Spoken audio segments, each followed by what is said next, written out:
What happened in the final 5 minutes of that Indiana Pacers versus Oklahoma City Thunder Game 3 wasn't just basketball.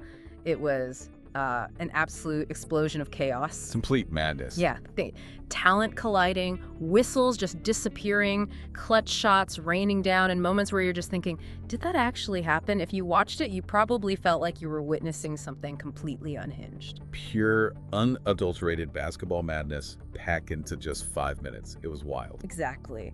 And in this deep dive, we're really tearing into the source material. It's titled Indiana Pacers versus Oklahoma City Thunder Game 3, 5 Minutes of Madness, to pull out the core insights from that jaw-dropping stretch. Our mission here, to kind of understand the anatomy of that chaos, what fueled it, and why it became maybe the single most talked about sequence of the entire NBA postseason. It's definitely a deep dive into a moment that felt less like a regular basketball game and honestly more like a war waged right there on the court. So yeah, buckle up because we're dissecting every crucial play, every controversial decision, and every superstar turn. All right, let's maybe set the stage first, before we even get to that 5-minute mark.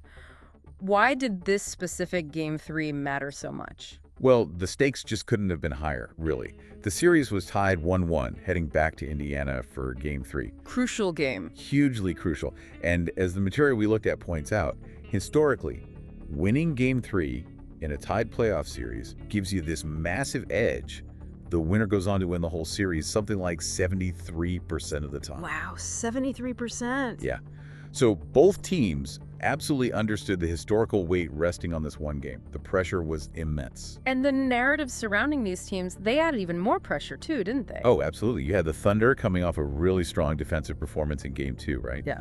And Shai Gilgeous-Alexander was starting to solidify his reputation as, well, maybe the most surgical closer in the league. He was looking unstoppable. He really was. And then on the other side, you had the Pacers, who were kind of tired of being just a fun, fast team. The source material highlights Tyrese Haliburton coming into Game 3, playing, and this is a quote, like a man possessed. He was clearly aiming to change that perception. Right. You could almost feel the tension building in the arena towards the end of that fourth quarter. Both coaches, Rick Carlisle and Mark Daniel, they were facing just enormous pressure. Definitely. Every single decision in those final minutes was going to be magnified, scrutinized. And then it happened. 5 minutes left on the clock, score knotted up, 101 points apiece.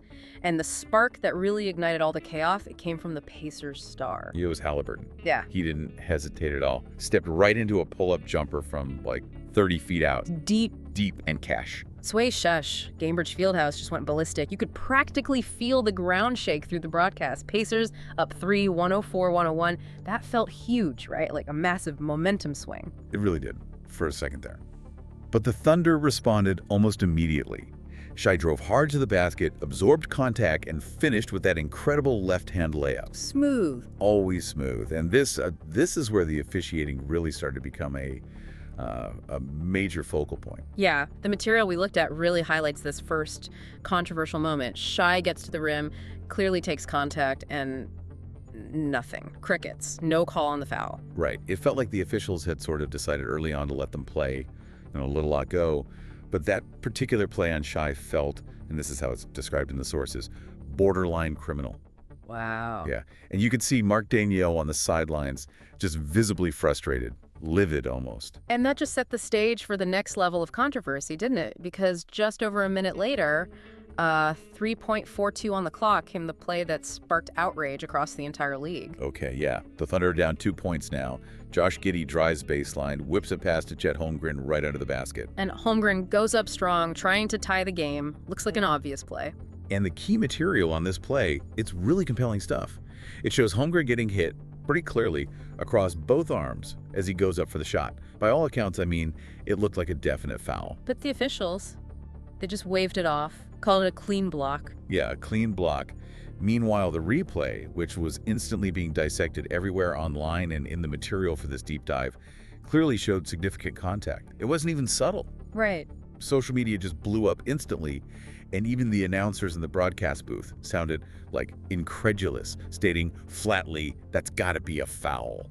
You could hear it in their voices. And the consequences of that no call were just immense, weren't they? Instead of Holmgren potentially tying the game at the free throw line. Which seemed likely. Right. The Pacers grab the rebound, they push it fast in transition, and Haliburton finds Aaron Nesmith wide open in the corner for 3. Bang! Just like that, it's a 5-point swing. 5 points. Directly linked to that missed call on Chet Holmgren. It's really hard to argue against the material's description of that moment as highway robbery. It just dramatically altered the whole trajectory of those final minutes. And what's really fascinating is what happened immediately after that huge controversial swing. Around the 3-minute mark, the Pacers' offense, which had been pretty dynamic all night, just completely froze up, went ice cold. It was so sudden, and Right. honestly kind of jarring to watch. 3 straight possessions where they just couldn't buy a bucket. Haliburton took this heat check 3, maybe feeling it too much, air ball. Not even close. Then Miles Turner tries a post-up that just bricks off the rim. And then Buddy Hield just subbed in, gets a wide-open look from 3, and travels. Travel on an open shot. It was a complete meltdown, a scoring drought at the worst possible time. And the Thunder, they could smell blood in the water. They sensed that hesitation and just ratcheted up their defense instantly. Yeah, this stretch really fuels that whole debate we see discussed in the sources. Was this a case of the Pacers choking under the bright lights, under that pressure, or did the Thunder's defense simply elevate to, another gear? It's probably a little bit of both, isn't it? That's usually how these things go. But the outcome was crystal clear. That precious lead the Pacers had just built, it vanished incredibly quickly. Poof. Gone. And with that window of opportunity cracking open, Shai Gilgeous-Alexander just took over. Completely. With 2.21 left, the narrative in the source material is unambiguous. Shai decided, okay, this is my moment. He effectively told his team, give me the damn ball. And what followed was just a masterclass in clutch scoring and decision-making under pressure. Pure brilliance. First, isolation up top. Hits that signature step-back mid-range jumper right over 2 defenders. Ice cold, nothing but net. So smooth. Then the very next possession, he drives hard into traffic, executes his perfect pivot, hangs in the air, hits a tough reverse layup, and it gets fouled. A massive 3-point play opportunity. And just like that, bang, bang, the Thunder had grabbed the lead 108-106. The entire feel of the game just fundamentally shifted in those moments. Yeah, the difference in demeanor between the two stars was really striking during this stretch. Shai, as the source points out, was just pure poise. He looked like a 10-year veteran making exactly the right plays every time down. Well, Haliburton, who had been so fearless earlier, pulling up from 30 feet, suddenly looked, well, the word used was shook. He looked rattled. And this is where the coaching battle in those final critical minutes really stands out in the material we reviewed. Oh, definitely. Pacers fans, according to accounts from inside the arena and all over social media that were reflected in the source, were seriously questioning Rick Carlisle's decisions in real time. They were losing their minds. Like what specifically? Yes. Well, timeouts felt like they came too late or weren't used strategically. Big men, like Miles Turner, were apparently subbed out during critical defensive possessions, which seemed odd. And Haliburton often seemed isolated, kind of left on an island to figure things out by himself against these aggressive Thunder traps. Okay, contrast that with Mark Daigneault on the Thunder bench. The material describes him as basically playing chess while Carlisle was playing checkers. He was making these sharp, strategic defensive substitutions, rotating guys like Lou Dort and Jalen Williams to keep fresh physical defenders on the floor constantly. Smart moves. Very smart. Using fouls strategically, not wasting them, and trusting his guys to execute these complex defensive schemes, like switching on everything seamlessly. So the takeaway was pretty clear. Yeah, the difference in coaching in those final crucial minutes, according to the breakdown, wasn't even close. The feeling was Carlisle kind of blinked under the pressure, while Daigneault remained composed and was just tactically sound, making all the right moves. Which brings us to the absolute climax of this whole chaotic stretch. Less than a minute left now, 56 seconds remaining, Thunder clinging to a slim 2-point lead. The Pacers have the ball, desperately trying to get something going, maybe tie it up or take the lead. They run a high pick and roll, Yep. Seems like the go-to play, and the Thunder immediately trap Haliburton way out high. Wow. The pressure is just intense. You can feel it. And the description from the sources here is pretty stark. Haliburton panics, that's the word he used. He forces this risky skip pass trying to get it across court towards the corner. Right into the waiting hands of Lou Dort. Steal. Yeah. Huge play. That steal right there, the material really suggests that might have been the single play that ultimately sealed the game for Oklahoma City. It felt like the nail in the coffin. A direct result of OKC's defensive pressure and arguably, yeah, the offensive panic from Indiana. The Thunder recover the ball. Shai has it, of course. The crowd is absolutely deafening now, just roaring, but he slows the game right down, completely under control. Ice water in his veins. He drives, executes this beautiful fake and spin move, draws the defense towards him, and then makes the perfect read, kicking it out to Cason Wallace waiting in the corner. Wide open. And boom! Three-pointer. Dagger. Absolute dagger. Thunder go up by 5 points with just 31 seconds left. Carlisle calls his final timeout, but as the source material notes, you knew right then the game was effectively over. That final minute collapse, fueled by everything, the missed calls, the offensive struggles, Shai's clutch plays, it had cost the Pacers Game 3. And the immediate aftermath just perfectly reflected the intensity and controversy of those 5 minutes. The post-game interviews were raw, you can tell. What were they saying? Haliburton was very accountable, just straight up said, I gotta be better, took responsibility. Carlisle, though, he pointed squarely at the officiating, stating flatly, we didn't get the calls we needed. No ambiguity there. And Shai? Shai was the picture of calm confidence, basically explaining, I live for moments like that. Yeah. Just cool as ever. Meanwhile, the internet, as you'd expect, just exploded. Hashtag FreeChet was trending worldwide within minutes of the game ending. Analysts were completely divided. Was this a Thunder win because of their clutch execution and defense? Or was it really a Pacers loss amplified by some horrendous officiating? Everyone had a take. Even some of the biggest names in basketball felt compelled to weigh in. Reggie Miller, who obviously knows a thing or two about clutch playoff moments in Indiana. Oh, yeah. He called that missed foul on Holmgren one of the worst missed calls I've seen all postseason. Pretty strong words. And LeBron, didn't he tweet something? Yep. LeBron James tweeted this sort of cryptic, SMH, let the players decide it, which everyone widely interpreted as a direct shot at the officiating in that specific game. And Kevin Durant, Shai's former teammate in OKC. KD simply tweeted, Shai different, y'all better start paying attention, basically cementing that narrative of SGA's epic takeover. This game wasn't just some local story, it became the #1 trending topic globally. That tells you everything about the level of drama and controversy packed into those 5 insane minutes. Wow.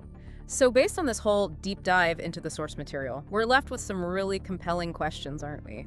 Things that are still being debated by fans and analysts. Definitely. Like, first off, did the Thunder truly win that game with their clutch performance, SGA's heroics, and those key defensive adjustments? Or did the Pacers fundamentally lose it by faltering offensively down the stretch and maybe being hampered by some questionable coaching decisions? It's a tough one. And what about the role of the officials in all this? Should the NBA have, I don't know, some kind of mechanism to address these kinds of really high-impact missed calls that seem to directly influence the outcomes in crucial playoff games like this? That's a huge debate right there. And then there's Shai. After that performance, especially compared side by side with Haliburton's struggles in the clutch, is Shai Gilgeous-Alexander, now officially, undeniably him, is he the best closer in the entire league right now? The argument got a lot stronger after that night, that's for sure. It really did. And looking at that coaching contrast that was highlighted so much in the sources, did Rick Carlisle's choices in those final minutes actually put him on the hot seat moving forward? Is there pressure there now?